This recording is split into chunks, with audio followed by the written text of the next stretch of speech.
When I was at Chelsea, I get brought in to meet Jose Mourinho. Shook hands, he goes, "Are you Irish?" "Oh, good, good, good." At that time, Damien Duff was playing for Chelsea, and he says, "Are you good like Duff?" Like O'Shea. Walked away laughing his head off. I was like, "O'Shea?" No, just the way he said O'Shea. And then he goes, "You're not like that?" I was like, "Who? O'Shea, John O'Shea from Manchester United." In today's interview, we interviewed Deaglan Bunting. Deaglan Bunting is a fantastic up-and-coming coach. Unfortunately, Deaglan had a sporting career was cut short by injury. Before, he was touted as one of the top young players in the country, playing for Celtic and also having trials with the likes of Chelsea, Arsenal, to name a few. Also a promising hurler and Gaelic footballer. Here he talks about his career, how he coped with injury, and how coaching has helped him deal with not being able to play. I think you're really going to enjoy it. Hello folks, thanks very much for tuning in. I'm here with Deaglan Bunting, one of my favourite managers I've ever had, and the first manager I had that was younger than me, and the first manager I had that wore ankle socks to a pre-season meeting. I knew that was going to be good. So thanks so much for joining us, Deaglan. I really appreciate it. Thanks for the invite, Peter. Much appreciated. Who was the first person that you played against as a player in either the soccer or the football that you realised, oh, I just got a roast in there? I was always playing a few age grades above myself. I think I was playing against some goals. I think it was under 14 and I was about 11. And CJ McGordy, probably at that age, was just different level. I would have been a corner forward, half forward. The other end of the pitch is a very young 11-year-old, but I remember playing against him. I think it was under 14 or something, just going. He's got a bit about himself. So yeah, he definitely does. Sorry, and from a soccer point of view, I think under 16 Victory Shield, probably. There's obviously up to that. There's a lot of guys he came up against, but I can't actually remember their names, to be honest with you. But the one guy I remember going, "Gee, you have a long way to go here," was probably Jack Rodwell. I think he was, at that time, he was the next best thing at Everton. No matter, we played him Victor Shield, and no matter what I tried to do, movement, anything, he read it 2 hours beforehand, and he's physically so much stronger, and anything I tried just didn't work. So I think that gave me a boot up the backside to try and realise you're here and where you need to go to get to that next level. Magic. And was he directly marking you, or? Yeah, he would have been centre half back then. Yeah. I was actually in Ballymena Showgrounds as well. So yeah, that was a long time ago. And so, in terms of sport growing up, who was your inspiration to start playing sport? I wouldn't say there's one reason why I want to play sport because of him, her. I suppose my first sport was Gaelic and hurling. I was playing for 𝐤𝐢𝐿 before I ever played any soccer. I was just with my dad, my brother, involved in the club, brought me up, and I said we had the fundamentals going up in the club from 4 years of age. You're up in 𝐤𝐢𝐿, and then you went to La Salle School indoor, and you had the likes of Paul Buchanan, the well-known Bukie, Brian Smith, Peter Kane, the likes of those guys who would have took you through that first sort of fundamental age. But are you asking in terms of sporting heroes on a grander scale? Yeah. My first hero, probably from football, now but I know them, Celtic Daft as well, was probably Paul McStay, Peter Van Hooijdonk. I was about 96, about 4 or 5, first sort of memories of that. And then I'd say the first sort of Gaelic player, I can't believe I'm going to say, I'm going to give him a bigger head than he has, a fellow called Frankie Wilson. Great guy. And I just remember watching him up in the club senior football at a very young age, and everything was left foot outside of the boot, class act of a footballer. And I remember him standing out. And from a hurling perspective, he's our senior footballer, captain now actually, Michael Hearn. I remember just watching him in nets, because my dad would have took teams that would have gone to watch, and at 12 or 13 he would have been one of the best goalkeepers. Really? At under 16 or at hurling, in terms of hurling, yeah. I think he was a third year or fourth year. He was playing McGean hurling for St Mary's. He was that good at nets before he progressed out. But just there's things that I can remember as a child and the different codes growing up. So in secondary school, what sports were you playing? In St Mary's, I actually didn't play any soccer. We didn't have a soccer team till I was about third year. I think so. From first, second, third year, I would have been playing my own year football, like Gaelic football and hurling, and the year above. And then I would have had club football, probably under 12, under 14. Club hurling under 12 and 14. Soccer, I would have been playing for, at that time, it would have been 𝐈 𝐆𝐎𝐓. You would have been playing for a couple of select teams as well. So I probably would have been out every night of the week, like almost, with a difference. Or straight after school, you would have trained straight after school, came home, got something quick to eat, and then you'd be up to the club, or you'd be away somewhere with the foot soccer. You'd be up the country with an Northern Ireland select team or something like that. Like it was and that was from first to fifth year. And it was only in fourth year when I started. Now, to be honest with you, I think they got a team in third year soccer, but I didn't, for whatever reason, didn't join it and concentrated playing Gaelic and hurling for the school that year. And then fourth year, joined the soccer team. So yeah, from first to fifth year would have been a mix of my own year, the year above, and then would have been. So you're obviously a talented young player coming up through. At what stage was there talk of people coming to watch you? Probably about, it's hard to put it into words. Like there was a Man United School of Excellence that was based here. And I would have been going to that when I was about 8. I was brought across to Manchester United at the age of about 11, 12, and trained at Carrington and went away with their under 12 team at the time. And that was, I did that a couple of years in a row, back and forward. But yeah, probably from about 11, 12, I would have been going on trials. And so that's brilliant, because I want to dive in, because trials are some of the scariest things you can go to as a young player. Yeah. And you've probably been to more than the majority of us. What advice would you give to young players approaching trials? I would say my first trial compared to my probably the second or third, I would have had completely different mentality. The first time I think the first club I would have been going to was Manchester United. I remember going over, and I think I just came off probably a foil cup and got player of the tournament, thinking I'm 11, 12 years of age, I'm great, I can score for fun. And got over there with that mentality, I'll just do the same.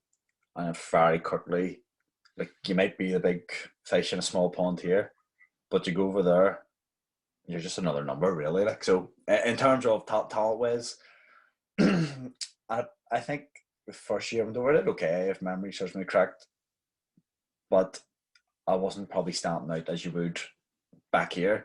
And I think that maybe knocked the belief a little bit.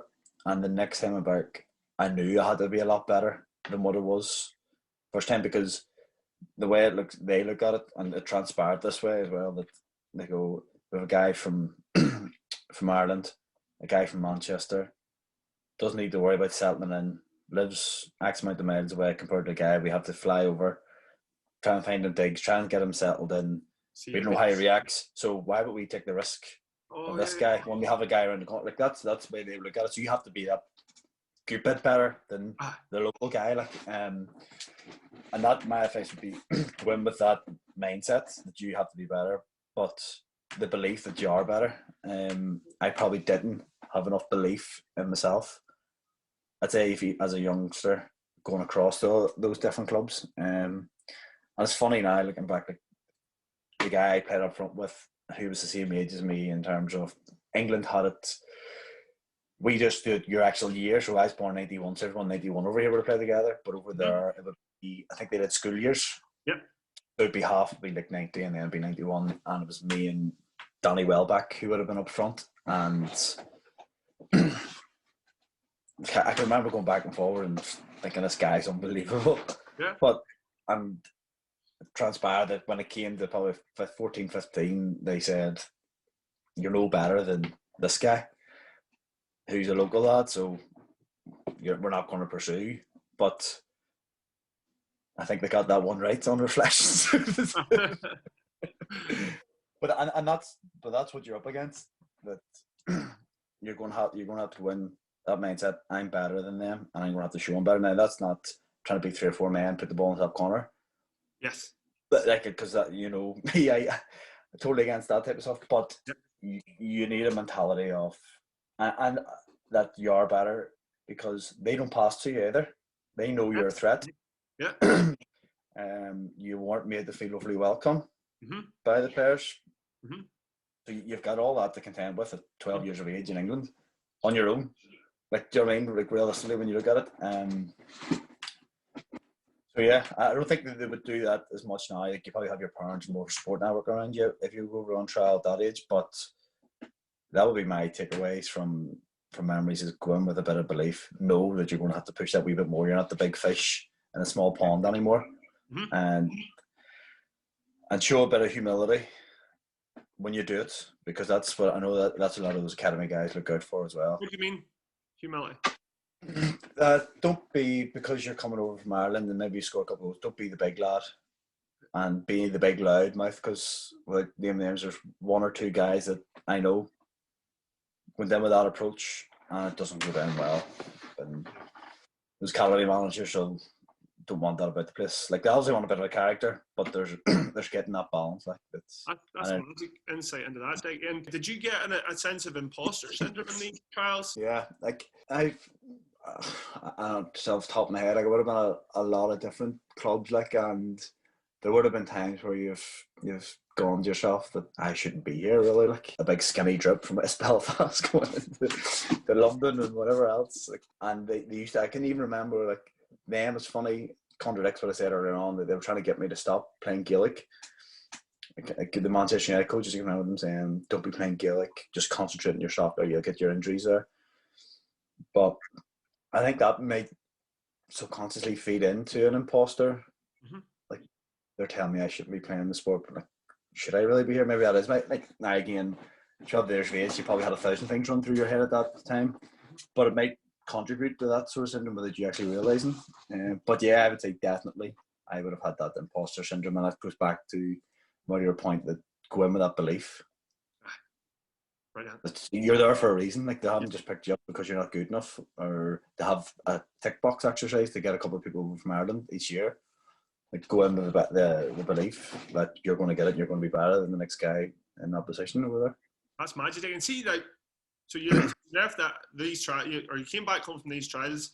Did you come home? How did you? I know you were young at the time, and throughout your career, would you have, like, what did you say to yourself when you come home, and then what did you do in terms of how to get to that, how to get yourself up to that level? I probably was a bit of an arsehole when I first came home. 12 years of age, you think, oh, I got at Man United, and being a big grump around the house, but you very quickly get a slap on the head from mother or father.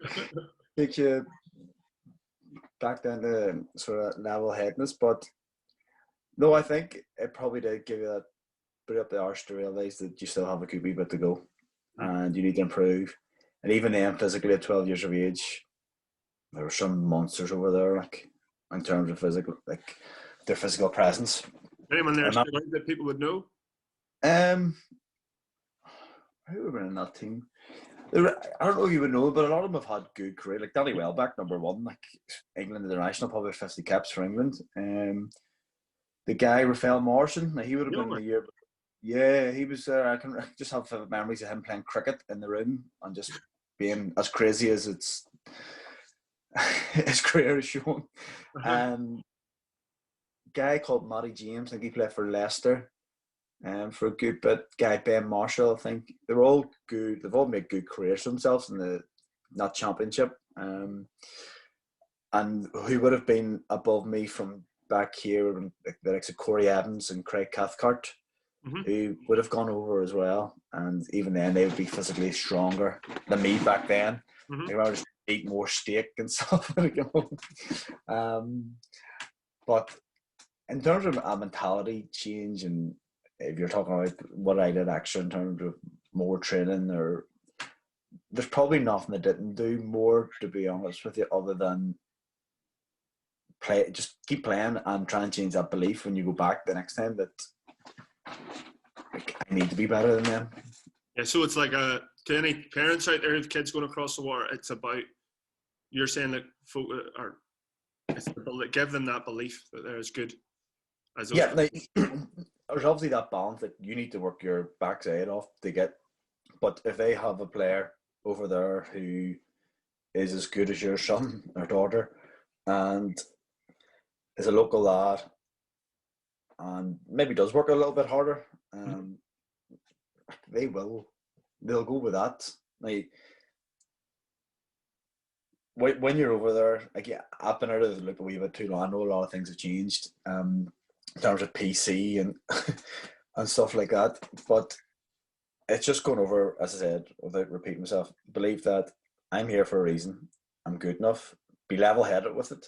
And that's what I was alluding to when I said about humility. Don't be going into these clubs saying, I'm better than him, I'm better than him, I'm better than him, out loud. Just have it in yourself. Keep yourself to yourself to a certain degree. Go out and do what you're good at. It's as simple as that.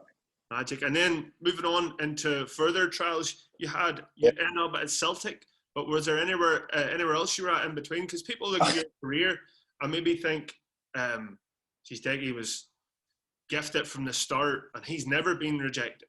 You know, was there just like and then leading into Gordon was even rejected. Was there ever a time when you were rejected from these trials? Yeah, I probably had about 10 to 15 different English Premier League clubs, like at the time, from Chelsea to Arsenal, Fulham, West Ham, Sunderland. There were a load of there. I was at a load of different places. Like some I did well at Ipswich, I think, and some I didn't do too probably well at. I can remember like Chelsea. I was rejected by Chelsea. Brendan Rodgers was actually the under-18s manager time. Yeah. Now he got me back twice, and then I can remember him just bringing me in, more or less same thing that United said that. Yeah, we like you, great lad, good player, but we've a local lad here who's just as good, if not probably better. Like, we're not going to take that risk. Arsenal, I actually did okay at Arsenal, if memory serves me correct. I don't know if it was more, I don't know what happened with Arsenal, to be honest with you, because I went away. I can remember Liam Brady at the time was the head of academy, and he's ringing the home house and seeing how I was getting on and making sure I was going well.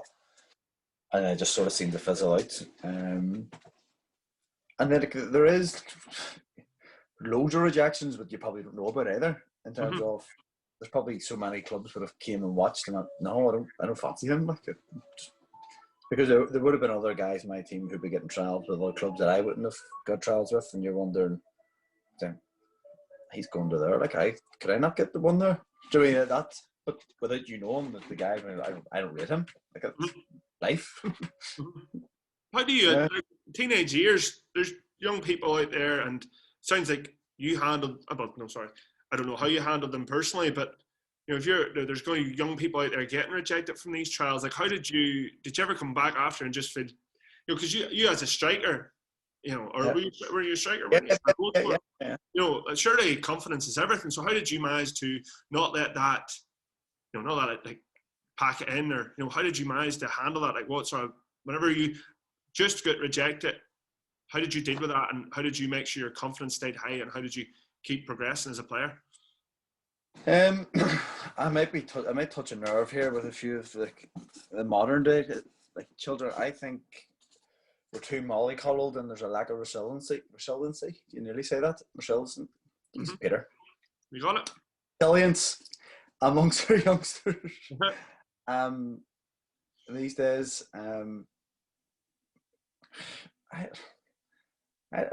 it is what it is. Like, it happened. I didn't come home and cry. I didn't come home and lose any sleep over. Like, you just get on with it. You played your next match. Someone asked, like, yeah, it didn't work out.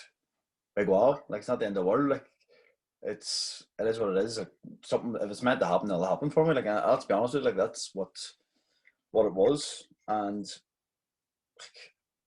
if you look at it, if you break it down, at that age, how many children would have got the chance to go to Manchester United, go to Arsenal, go to Chelsea, get toured all these stadiums, get to meet all the managers, the first team players?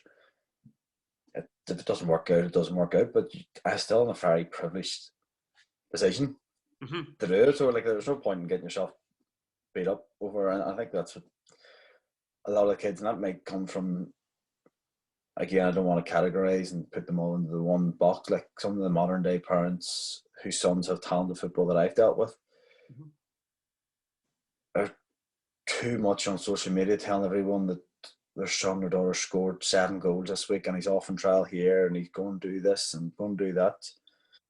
You're setting them up for a bigger fall. Like I understand that people are proud of their children and delighted, and I'm delighted to see anyone go across and do that. Like, but you're building kids up, as I said, like how many of them actually get the chance to go full time? Like, and that's what might be the reason that everyone thinks that they have to fit the social media lifestyle. Look what I'm doing, and look how good my son is, or look how good he can be, or he's going to be, and that could increase the pressure. And those who, if they are rejected, then it does feel like so much more of a knockdown than maybe back when I was younger. Or again, people could shoot this down probably within minutes with a different argument, but there probably wasn't much pressure on me back then to go and get a contract right away at 13, 14 years of age than it was maybe now, because everything's put in social media, so everyone's expecting to get it. So back then there wasn't that aspect of it. Yeah.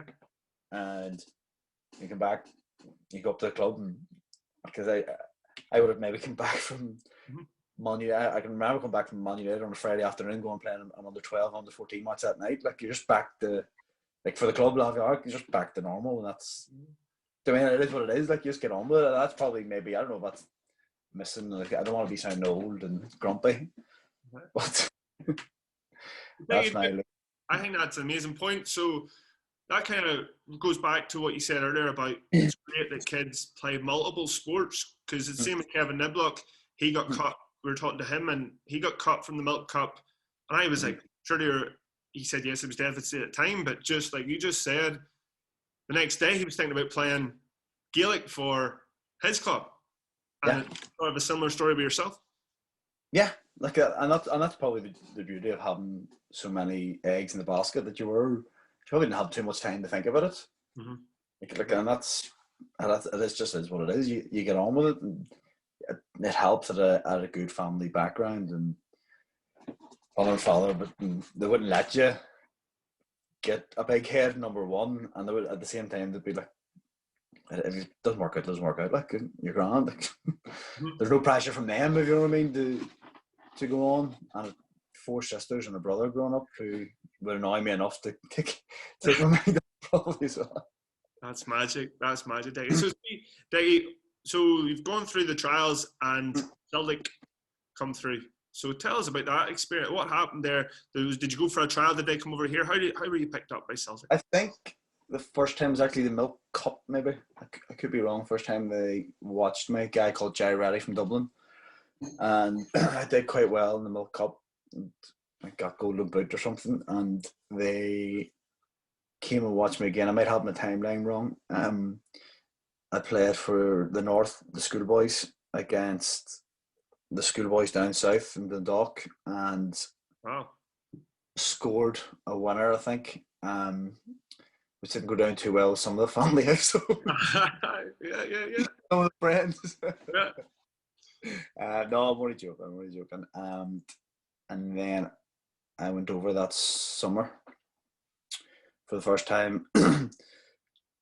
Played a game, trained for a week, and did quite well. And then I think what happened was I then went to Sunderland the following week or something as well.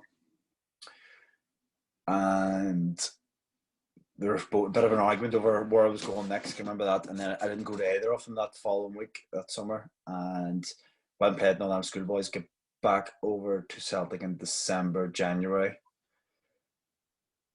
Didn't, going to be honest with you, it wasn't great. I can remember playing the match, and I was really poor there. And thinking that was that. Like, it probably isn't going to work out. And I said, here I'm Celtic mad from there's no way, just like my whole family. And my first match was 5 years of age, I think, going over. And probably that was the pressure. Going to Celtic was the only one where I felt probably a lot of pressure.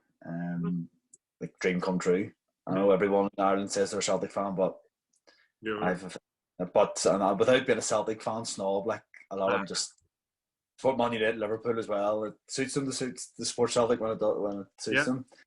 And then to be honest with you, I went away to another few clubs and agreed to sign for West Ham. Really?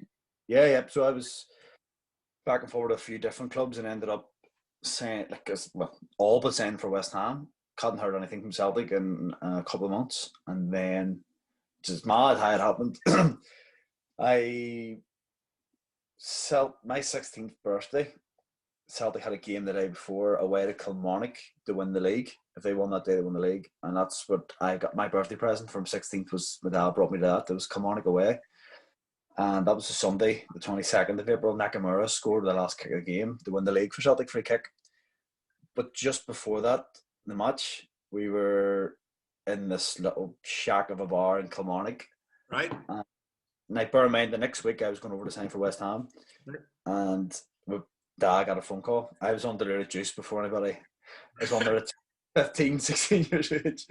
And it was just about a sing song in the bar beforehand, and my dad saw the phone call coming from the guy at Celtic. It's about an hour before kickoff actually.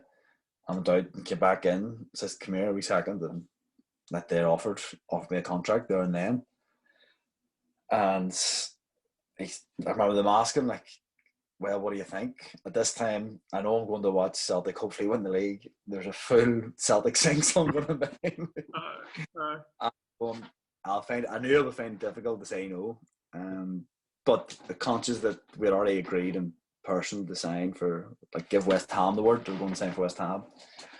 And came home Celtic won the league that day actually, and came home that night on the boat. And I had a tournament up, the Ballymena Invitational tournament up in Ballymena, funny enough, for Northern Ireland, and they had, like, there was a big tournament actually back then. I don't think it's still going on, but I remember, like, Switzerland, USA, I think Ukraine, Belgium, all came and played in that. And I had a match for Northern Ireland that Monday night, and those few days were just phone calls back and forth. I remember, like, just turned 16 and you're having decisions to make, like, where you want to go. And like, I remember West Ham saying to me, "You're doing this for money," and I tell anybody, like, for me to join Celtic at that time, I lost. Like, I wouldn't just say lost, but I would have been getting a lot more money.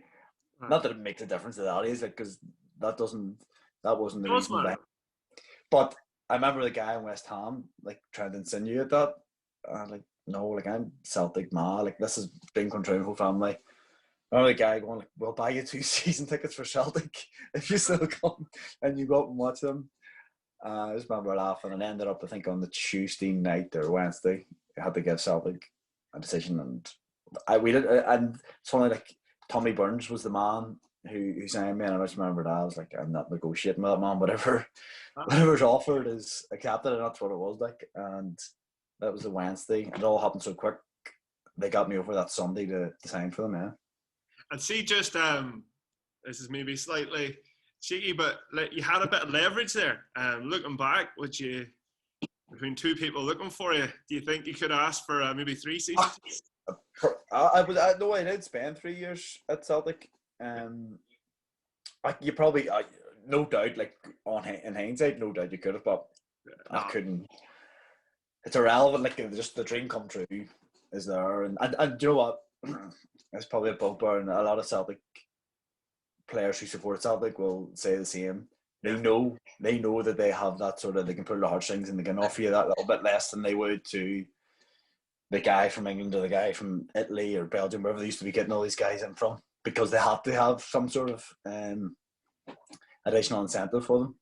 That's magic. And see, you talked about those times playing for against these big teams, and in your playing days, you talked about pressure. Like, how did you deal with pressure as a player? I would have been nervous a lot of the time, because and it goes back to something, like, I was the worst loser in the world. Like, I'm not a nice person to be around if I get beaten something. And even as a kid, I think I used to get grounded more than enough for firing a PlayStation controller across the room if I get beaten the PlayStation.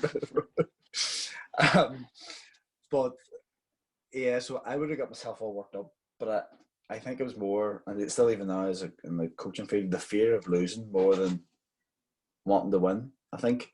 And I can remember actually the first Celtic Rangers match, under 19s, I was 16, just moved over, and I got about 2 or 3 hours sleep max. Like, I just could not sleep. Like, horrible to go into to that sort of game with such little sleep. But Did you know that's you were probably starting? Did you know yeah, you were starting? Yeah. yeah. And that I'd say big games would have had that little bit of nervousness, which isn't bad in a way because it gets you focused.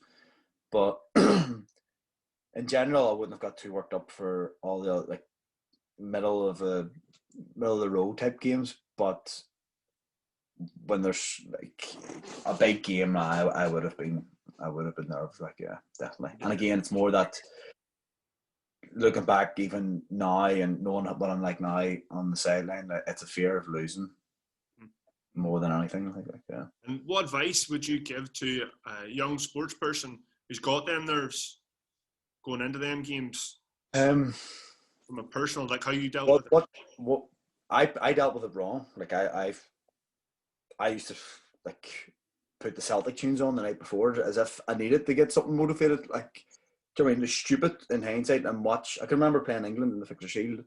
This is going to sound cringy, and watching Braveheart and Michael Collins or something that morning.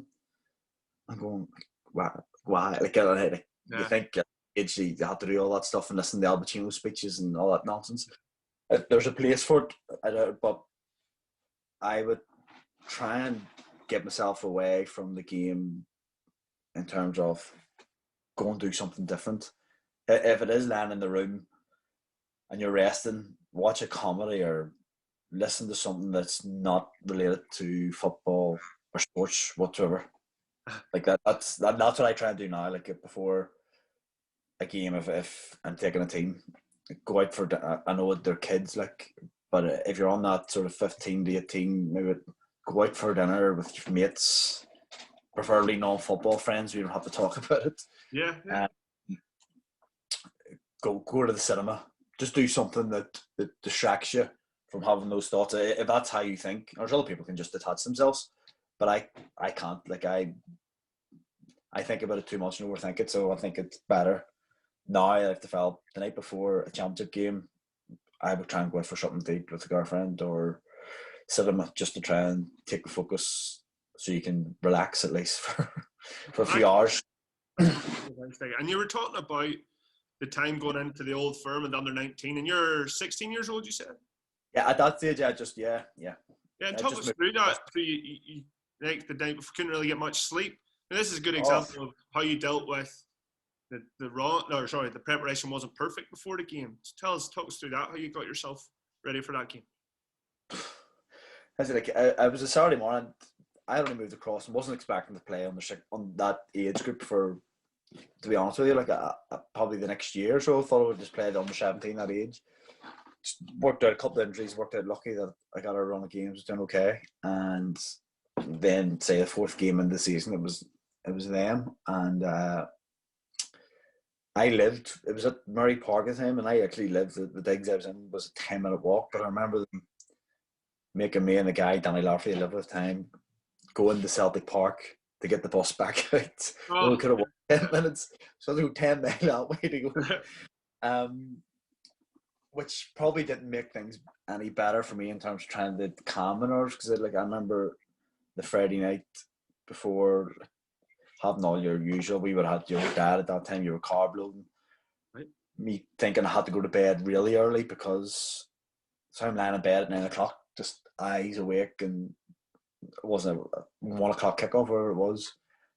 And that was me. I can remember just about, no joke, I'd say, I remember like 4 something in the morning, just going, like, I need to relax there. Like, I'm not going to get to sleep at all. Now, then going on the bus, and said me coming from like this sort of Celtic fan experience I would have had, like meeting at Celtic Park, going in the Parks bus, which all the Celtic first team used to come in on, going to Rangers, like, it's dream come true. Like, it's hard to buy those experiences. But that probably got me all worked up even more. And all the guys around knew that, like, there were Celtic fans of the team. There's 3 Rangers fans on our team as well, believe it or not, but they all knew, like, I was too hyped up. I remember, like, really calm down, and I ended up putting my first, like, I was a striker. I remember the ball breaking, and I just tried to put my foot through it to be like a hard tackle, and I kicked it out for a throw-in in the far end of our. And I remember the manager, who was John McLaughlin at the time, just going through me. Like, well, you'll be standing here in 2 seconds if you keep that up. Either you get red card or I'm taking you off. Right. But he was right, because I wouldn't have been much use. I was just running about trying to put the ball off people, and it did help me. And I remember I lost the first couple of balls as well. And next one, as I always say, if you make a mistake, just make sure, like, give a 3-yard pass to someone just to keep the ball. Magic. If you make things simple, and that's how I eased myself into the game. We ended up drawing 3 each, and they got a very, very dodgy penalty, which sounds familiar, to make it 3 each. And John Flack actually played in that game for them. Who's Sheffield United. Yeah, he was class back then. Like, he scored 2, and I remember I did okay anyway, eventually, and just coming off the pitch, my mum and dad there, and my uncle Jim, who was in Lisbon in '67, big Celtic fan. I had a close relationship with him as well, and I just remember them, like, just being buzzing with what they were able to watch. And afterwards, it does give you a wee sense of, like, this is where a taste of what you could have at a bigger level. Like, if that's magic. If you keep going, like, can I pull you back just to you started off in a big game. Mm-hmm. You started off badly. Mm-hmm. So what did you used to do? You got to the top level. Michael McCann talked about this. If he was ever having a bad game, like he said exactly what you said. He would go back, get touches, to get himself back into the game. He wouldn't try an outside the boot 60-yard pass to make up for the last one. What do you do when you were at the top of your game? How did you get back into the game? First, maybe from a mental point of view, and then actually. At that time, I probably wouldn't have been as mentally strong as I developed, but I can remember developing something over the line. If I made a mistake, I used to go like that. But then I remember reading stuff and speaking to psychologists and going, like, well, see if you do that, just think that's you getting rid of the mistake. Like, try and make it that, because you always make that point. So that's you batted it away, move on to the next one. And it took me a while to try and develop that, but if I lost the first 2 or 3 balls, like, I literally would have just got the ball under control, the next ball I got, and made the most simple pass for the next 3 or 4 passes. And just ease you back in. People will know, well done, you've held the ball up well. Just keep it, I always say, keep it as simple as possible until you ease your way back into the game. Like, that's the best advice I give to anyone making mistakes. And I think that is a problem in most sports at certain levels, is that they think if they have to do something spectacular after making a few mistakes to be like, I'm still a good player, or I'm still in the game, I can still affect the game. But just build your way back into the game as easy as possible, and then you'll build your confidence up. At certain times, well, players might go, if you do keep doing that, players will stop giving you the ball. If you keep giving the ball away, there you go. Like, if you've lost 3 balls in a row, people will probably think, hey, he's having a stinker today. I'm not. See you later. But if you lost the first 2, the third one, you go, right, let's keep it simple. Right, there's a 3 or 4 yard pass, just easing the way back into it. You'll see more of the ball eventually to be able to get on and do what you're good at. Like, how did you develop your striking ability? How did you develop to be a goal scorer? I'd say a lot. Like, I wouldn't have been renowned for scoring great goals. Like, you would score the odd goal outside the box, but most of my goals would have been in, maybe being harsh for myself, I don't know. I would have said be a master of 2-yard tap-ins. Like, but there's something about that, as I always keep saying to people, you have to know to be there. Like, if you score 30 tap-ins a season, it's not by luck that you scored 30 tap-ins a season. You know where you have to be. I'd say I would have been a bit of an anorak of football. I would have been constantly watching people. Like, as anybody who knows me, like, I would watch it constantly and always watching other strikers and what they do. And I remember, like, probably this type of striker I was. I remember being told to go and watch how Chris Sutton used to play. Sutton? Yeah, because I remember they were trying to mold me into that type of striker anyhow. And I would have said I would have been watching them all, but then at that time he had moved on from Celtic. But that type of striker, like, he would have been such a smart. He probably doesn't get the credit that he deserves because he wasn't a flashy. But anyone who plays with him, we've always said like how intelligent he was, how hard he worked, and he made the game so much easier for his other players. And that's how I would have tried to improve. Like at the time, the strikers in the first team at that stage would have been 𝐸 𝐈 Scott McDonald, Samaras, Sean Maloney would have played in and out. Kenny Miller was there for a while. So these guys are all international footballers. Like you would have watched them and see what they were doing in a good sense.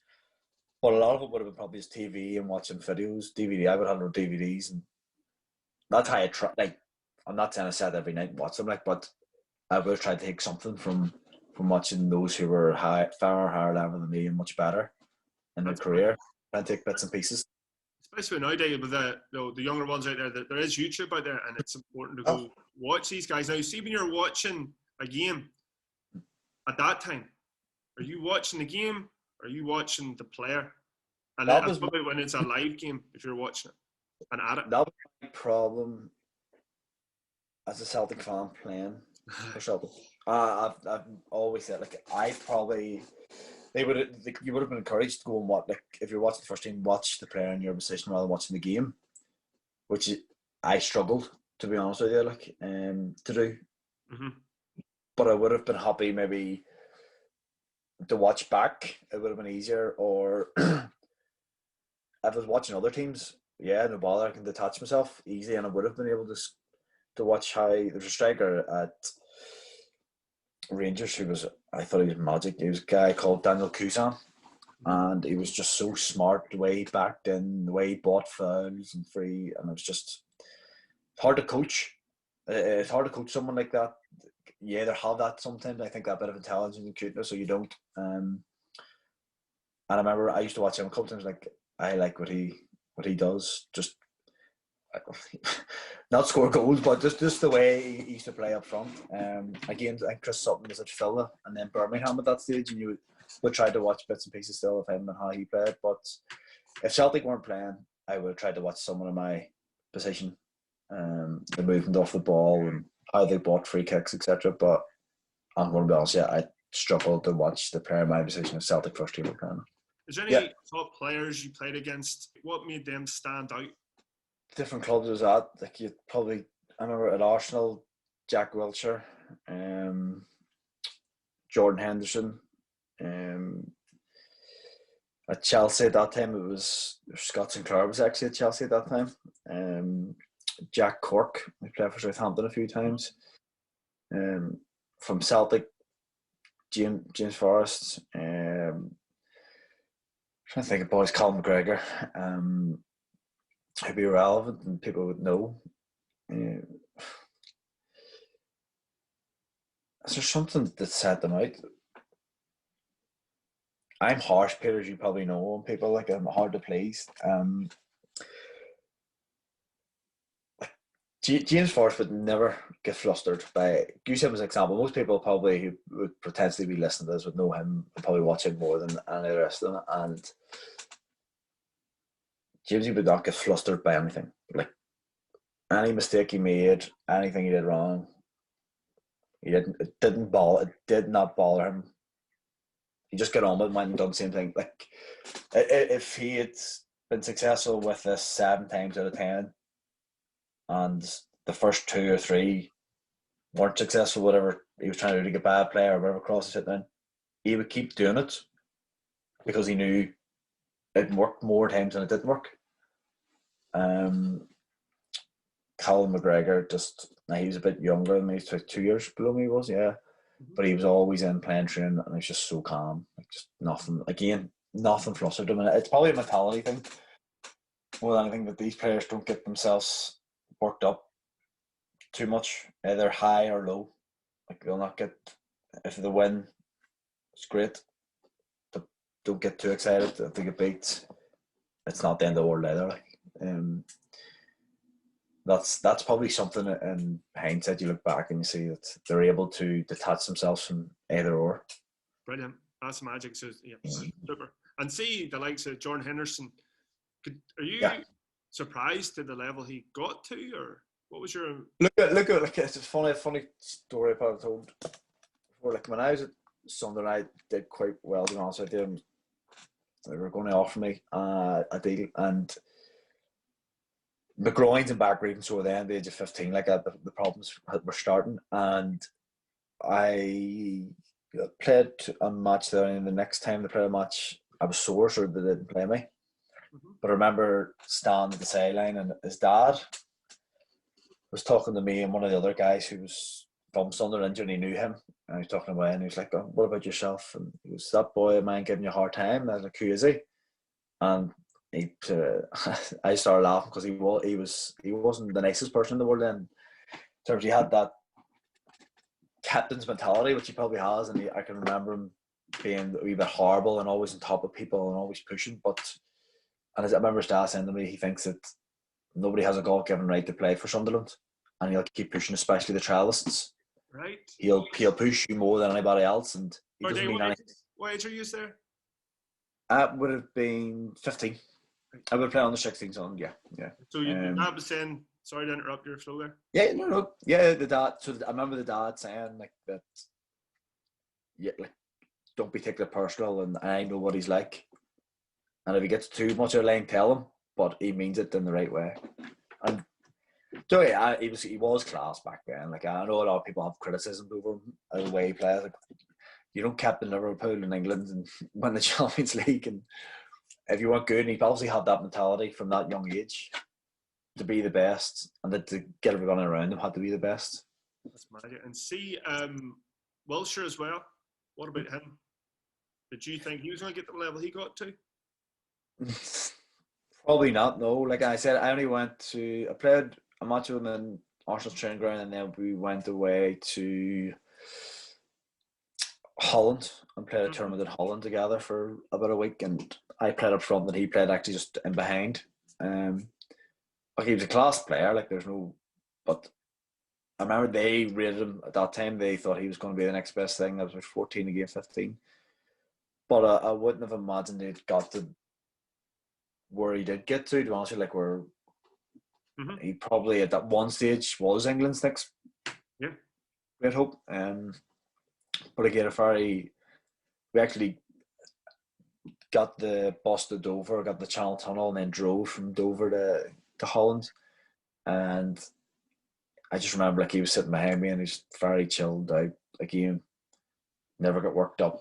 Just every time. Seems to be a common thing. And I'm not saying that's hype because I know everybody's different. But like just my experiences of the people who have done well. I think if you know you have your natural talent, you can do that. But maybe the likes of Jordan Henderson, who doesn't have as much natural talent as Jack Wilshere, he realised this is how he has to get himself up to be at that level. Yeah. And that might be the difference in why certain people are higher up and more strung up than others. Magic. So do you understand, for those who don't know, top prospect coming through, before we jump into your the problems you had with injuries, I'd like to talk about how you juggled different sports. I understand that at one stage you were across the water and you were dying to play for Antrim. You couldn't get it done. So tell us more about that there. Yes, I was at the end of my first year at Celtic and coming home for the end of the season, and I think Sean Fleming was the Antrim minor manager time, and would have come against Sean a lot when 𝐤𝐢𝐭𝐡 and Rossa. He's a great fella, like, and he had asked me would I be interested in coming playing for the Antrim minors when I came home in the summer. I was 100% up for it, like. And then there's a guy called Conor Devlin who was at Manchester United.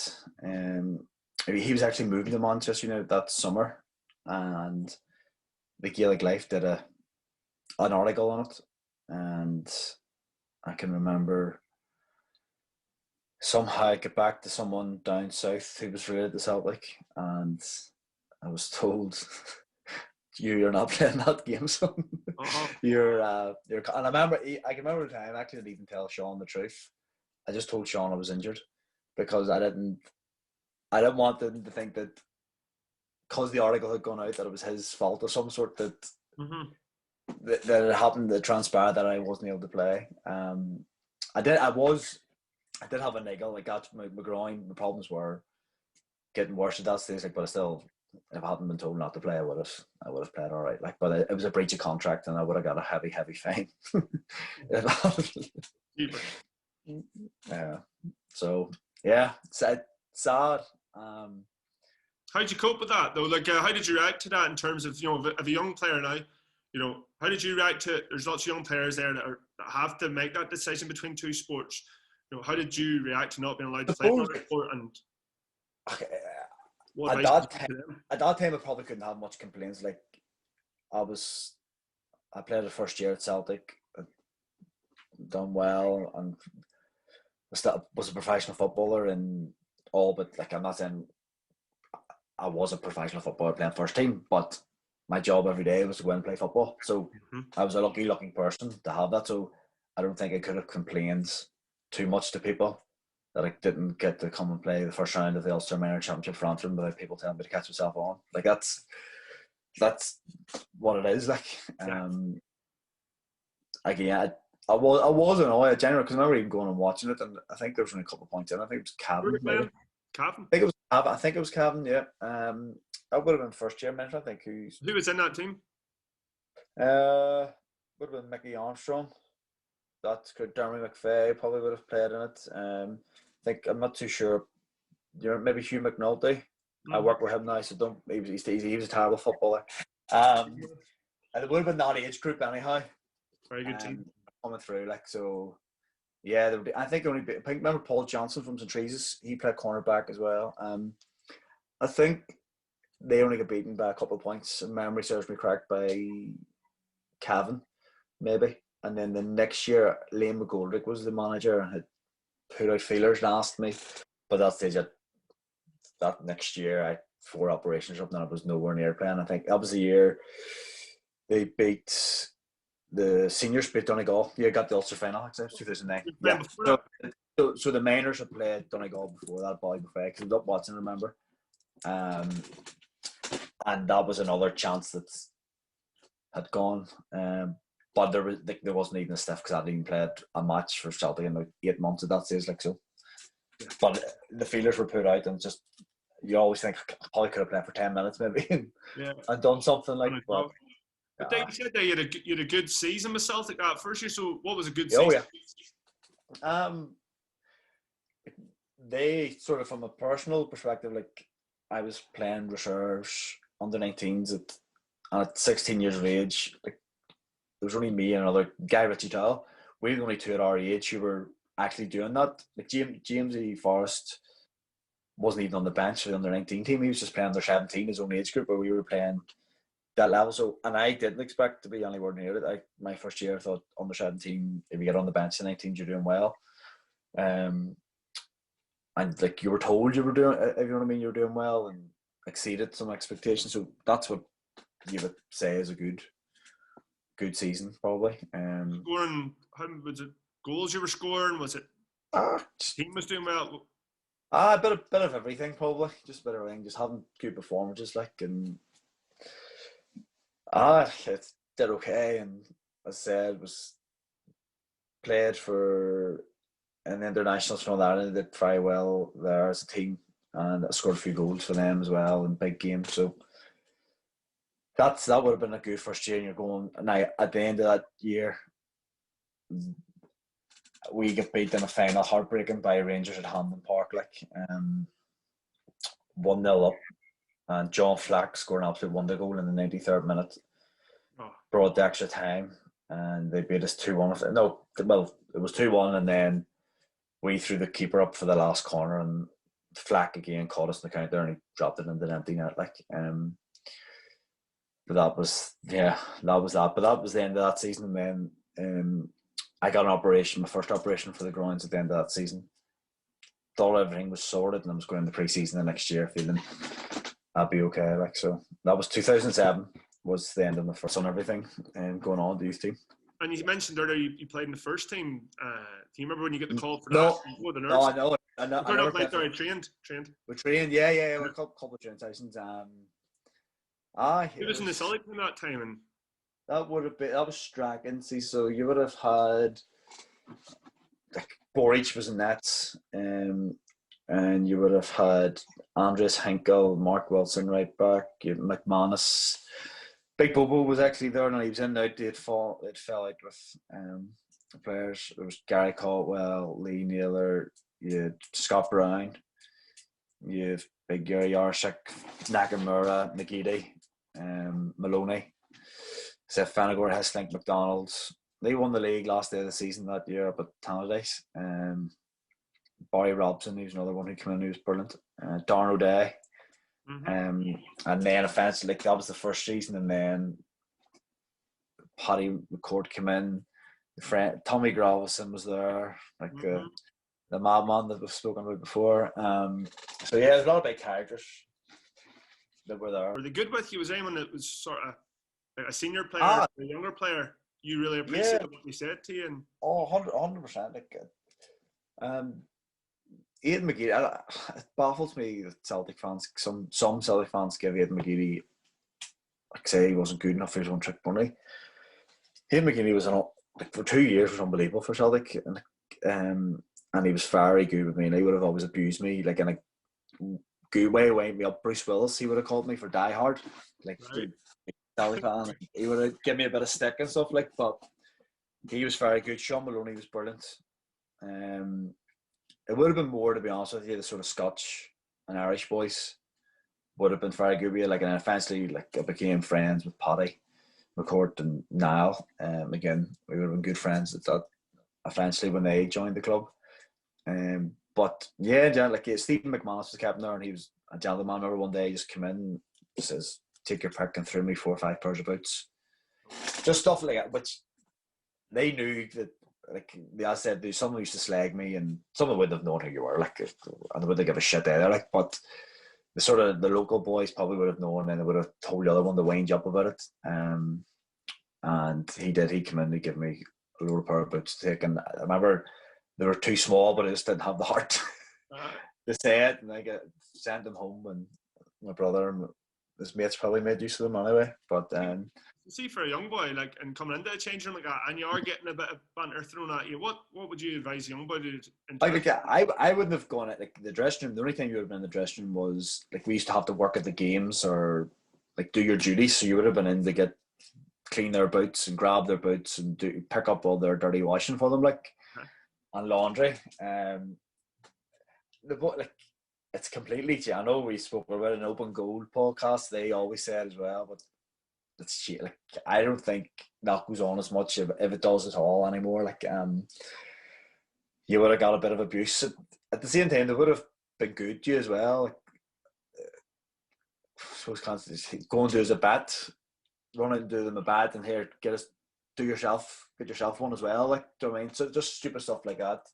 Now it would have been on games in England or something, though, like a £20 bet on a 4-timer down there, just and here, or go and get yourself a bet, stuff like that. They were nice, and yeah, like I would never have gone in because I still know those boys. Like, I would never gone in and made noise unless wouldn't have spoken unless I was spoken to. Yeah. But I do know that there is that mix with it. They do like someone with a wee bit of a cheeky, choppy attitude, but someone who's not going in thinking he is someone at the same time. Magic day. So you mentioned a couple, unfortunately, you hit with a few injuries. What were the injuries? It happened period once, even before I'd gone away. I can remember the exact time I first felt it. I had played a game for the school, Gaelic up in Mahara, playoff in fifth year Ranafast Cup, I think. 5th year Ranafast football. And played St Mary's against St Pat's Mahara, Cargan actually too. And we beat them by a point to go through, and I got battered the whole game and had to go and play a friendly. It was a training. So I was a training match for Northern Ireland schoolboys. It was about 5 days before the Victor Shield actually. and up at Coleraine University. So my dad, kind enough, he was a taxi man, so it worked out okay. So he came up to watch the Gaelic match, had all my gear with me, and drove straight from Toon to Coleraine. And I can remember my groin after that match being really sore, whatever way I landed. Even though that in time it was nothing to do with the way I landed, it was always going to come one way or another. And I remember training that night and just going, whoa, something not right here. But with a Victory Shield at that stage, it was on Sky Sports. Ooh. So you're under 16, you're playing on Sky Sports, and there's no way I was going to miss that. It was against Scotland over at Partick Thistle's ground. And yeah, like I should never have played. And I can remember just being, ever since that Monday, it was a Monday, near sure it was a Monday up in Cargan, that it happened. They've been the nemesis more than a few times. Yeah, and it was a groin, and then it just started out at one side, and then that was 5th year. I was 15, developed onto the other side after a few months.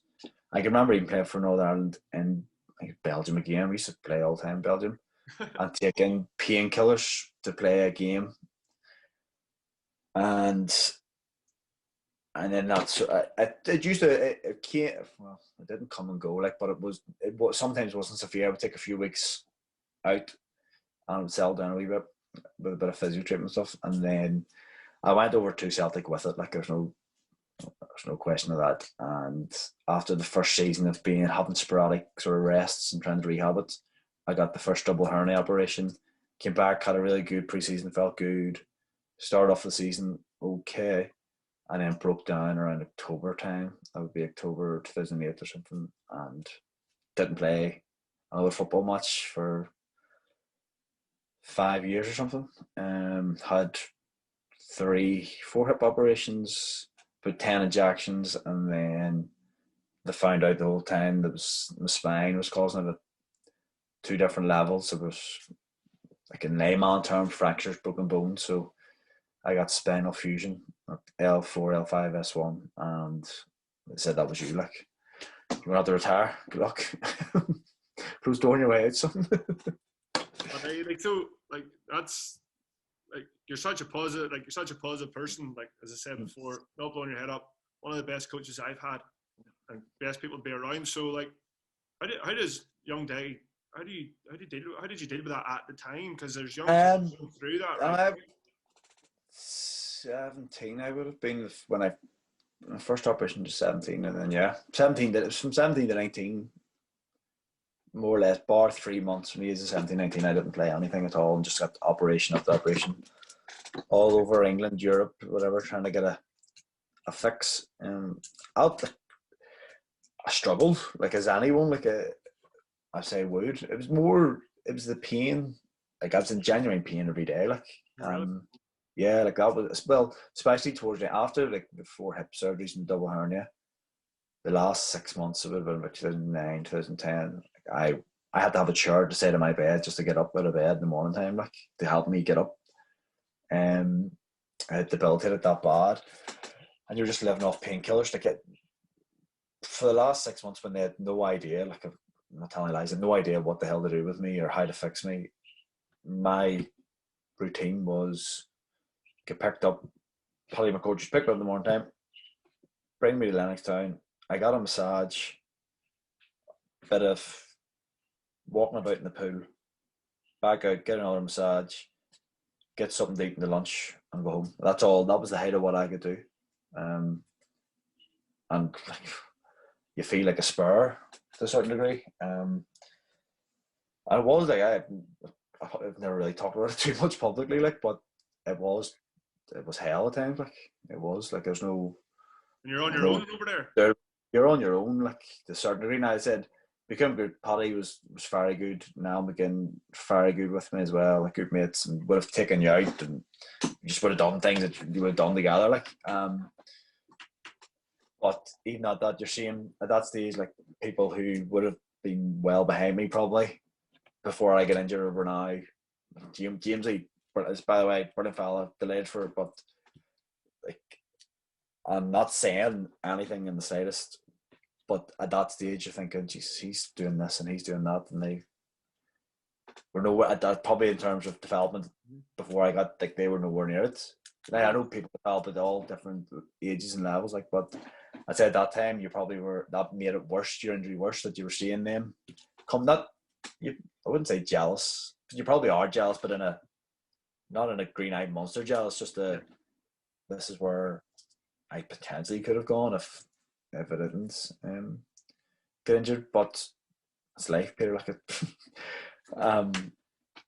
you get on with it. And I said, I knew lucky I had A levels behind me, and I was able to go and get a degree and doing okay and a good enough job now. Like, so it's unreal. Like that, like, just shows you there already your decision to go get the A levels and starting to pay off, and younger people can learn from it. And in terms of when you were injured, like, looking back, would you have seen the day when he started feeling these pains? Would you told him not to play? Would you told him? What would you say to younger players feeling those things? It's very hard. I know. It's like I didn't help. Like, I played through, and that was not being the William Wallace type. Like, I played through all the injuries, which is stupid. Like, in hindsight, it's completely and utterly stupid. But then I look and go, if I had, like, that first pain of groin I got, I was 15. Whenever it started properly, like, getting debilitating, was October 2006. I get signed by Celtic in April 2007. If I hadn't kept playing, if I had waited, tried to rehab it, would I have got the move? Do you know what I mean? Like, so you start playing with all these things that in your head. If I didn't keep playing for the school Gaelic team and the school soccer team and the club Gaelic team, would it have been as bad as it was? But I said, like, what I would say, like, because it's been asked me a few times, if it's a niggle, I don't want to ever be seen, especially as a coach, to tell someone to play through an injury. Yeah. People know themselves how bad it is to a certain degree. But I would probably always try and protect someone that bit more and not play them, because I know that coaches were giving me painkillers to get me out to play, not really caring that it's doing me no harm at 16 years, or no good at 16 years of age, to take painkillers to go and play a match that in the grand scheme of things doesn't really matter. Like, and it's trying to get that balance between, like, from a coaching point of view now, like, not forcing someone to play where they could put themselves out for a long time or put themselves at risk of infection, whatever the injury is, while saying someone, come on, you can play through that. Like, it's a wee niggle, a wee knock. Like, I'm sure everyone plays with some sort of niggle or knock, but it's getting the balance and knowing how severe it is, and players being truthful to themselves to a certain degree. Truthful, and then also maybe would you suggest, maybe a bit more selfish? Oh, 100%. Like, and like, I didn't listen to anyone. Like, people used to say, like, do you really think people care about you? Like, at 15, like, when you're going to play whatever sport someone's trying to go and get you to play, like, they just know that you can help their team win. Like, they're not really caring about you. Now, that might be wrong to a certain degree, and you understand where they're coming from. If someone can help the team and score a few points, a few goals, whatever it is, then obviously they might be aware of the bigger picture. But I do think coaches do have a part to play at that young age of trying to drag people here, there, and everywhere. But at the end of the day, like, the player and probably their parents, for young people, you know how bad it is yourself as a player. The parents mightn't be aware, because my mother and father wouldn't have been aware, because they would have really stopped me from trying to play.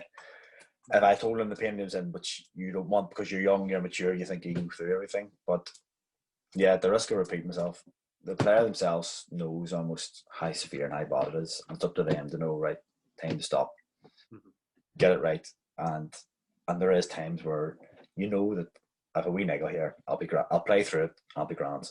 Like, that's just getting the balance, I think is key. At what stage did you know when you decide I'm going to go into coaching, or was coaching always in your mind you wanted to do? No, I said, like, earlier on, like, I was always in an anorak. Like, if any game, I always used to try and watch, see what's going on, and try and interpret what way teams were playing and stuff, and always had an opinion of some sort. It sort of fell. I did a bit of coaching at Celtic towards the end, and I realised I wasn't going to play. I coached a few of the kids like on the academy teams, just the sort of shadow coaching more than anything. And then when I came home, I was very lucky. My old school, St Mary's, were brilliant with me and gave me a role as a PE assistant that year, because I got the surgery on the spine, say June, and it was big enough surgery as any spinal surgery is, so couldn't do anything really. And I went and spoke to them, and like Raddy McTold, Tony Austin, Des McNeil, Paddy Cunningham, Niall Ward, all those boys in the PE room, Hugh McGalligan, they're all taught me and they were very good with me in school. And I just said I needed a couple more UCAS points as well to get into uni, because I had 2 A levels from Scotland, and they let me do a bit on the side, but they also let me go and shadow the MPE classes and stuff. So they were brilliant with me in school. And I probably started from just sort of maybe taking the odd bit of a PE session, or like the warm up day where they supervised, and then I'm making sure I keep everybody right here by saying the right legal terms. It was supervised at all times. Yeah, that one. And then I think we had run a box. I think Snowy actually fought at it. There was a boxing thing over in the Balmoral, Lavjarg. We run a charity fundraising, and Frank Fitzsimmons and Terry McCrudden were coaching our men. Yeah, I think Snowy fought over that one, and they certainly did. And Terry McCrudden, Frank Fitzsimmons, Russ were taking this minor footballers at the time, and they just won Antrim, and we're going into the Ulster, and they asked me to get involved. And more or less, at that stage, it was just warm-ups, cool downs, a bit of fitness maybe, and sort of try and bring in any sort of tips or advice I could give from a professional background. And that's how I got started coaching the club. And then we won the Ulster Minor, and at that time I was also coaching with St Mary's McLaren team. With Donald Finnegan, Sean McGoldrick, and we won the McLaren Cup that year. And I was thinking, geez, this is easy, this game. So it is.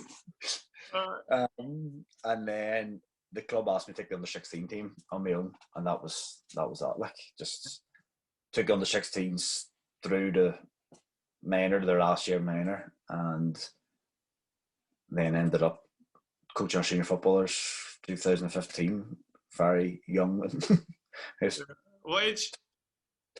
That was 5 years, 23. What would you suggest to a player who suffered from injury, career-ending injury? Everyone's different, I suppose, but like I said loads of like I'd be lost without it. Like lost, like mentally, like it gives you a focus, and it's the next best thing to playing. Like, but again, I know it's for some people, it's not for others. Like, but I love it, as you probably know, and like you're out 3-4 times a week. Like, what else would you be doing? If you're not playing, you're not coaching. Like, I know people have lives, and some people think we don't have a life and we're sad. Like, well, like I wouldn't be doing it. I can't think of anything else I'd be doing that'd be better for me than what I'm doing now. Like, other than playing, obviously. But so yeah, I would definitely advise getting into it if you can. What advice would you give to a younger coach? Because you're going in there, I think you mentioned you're quite a young coach. So first of all, managing players older than you. It was difficult. Like, it was difficult, especially like at that stage. Like, there's 5 or 6 county players on the stage in the senior football team. I don't think we had a great year the year before, and they're probably going, like, they all knew me, obviously, like, from going through the club, and it probably helped that I wasn't a bad player, if I'm honest. Which I'm not. If I was 23 and they're like, he's never kicked the ball before in his life, the hell is he coming in and tell us? But I know there was some skepticism even at that I know I'd done okay with a few of the younger teams, but it's a massive step up to Division 1, a team that has aspirations to win the championship, like, and there was a lot of them probably unsure, and as unsure as I was, no doubt, like, but by that stage I was probably been coaching about 4 years and was lucky enough to do a year's placement in St Mary's University. and coach freshers teams there. Background of the Sigerson. So you were learning, Paddy Kelly's probably one of the best coaches, if not the best coach I've ever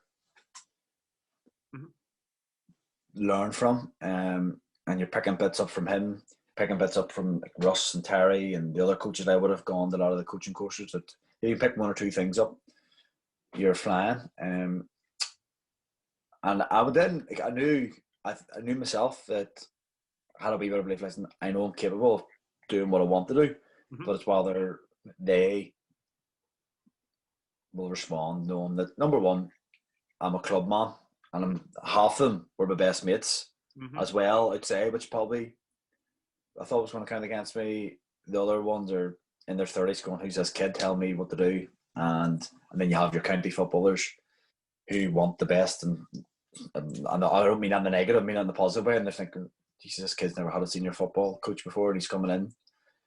And I had all that playing around me, and it was probably difficult, but then after the first one or two sessions, it goes okay, and the ones who you're probably worried about come over and say, I enjoyed that was decent. You sort of rolls in yourself, and we had a good, strong management team in general, like no background team, so they're strong enough people. If it ever was, if they felt that I wasn't able to cope with like the strength of characters around it, they could step in as well, which probably helped me knowing that they were there at that such a young age. Like, and what advice would you give to your 18-year-old self? Yes, listen to your body and what it's telling you. I should probably still do that nowadays. Go and ask those who are at a higher level and probably more qualified and come through it. Don't be afraid to ask them questions, because you probably would have been just I don't mean in fear, but sort of an inferiority complex of those first team players. You would have probably been happy to answer some of the questions you had, but because of who they were and what they were, you're like, tell me to go away or something, like the high level ones maybe. But I would do that and probably relax a wee bit more in terms of don't have things on your head 24/7. Like learn to switch off from sports a wee bit more, which I think modern day kids do that a lot more maybe than the older ones. I don't know, maybe I'm talking about no backup there, but yeah, I was too engrossed in everything, probably to my detriment. I know you do want players that love the game and watch everything, but I do, like 10, 11 years later, like you do know that it can affect you in a negative sense as well. And some absolute fantastic insight into it's going to be an amazing coaching career, I'm sure of that. Top man, I really appreciate your time. No, thanks very much, Peter. Appreciate you having me on. I'm sure that there'll be some podcast that will go out along the way of all your different people you have on. No better man for it. Cheers, Dave. All right, mate. Good luck. Bye-bye. This interview is brought to you by HelpTag. HelpTags are wearable devices for vulnerable people, so that if they're found in a vulnerable position, a stranger or person can simply tap or scan to find out who their next of kin is and contact them and bring them to safety. To learn more about this, please get in touch.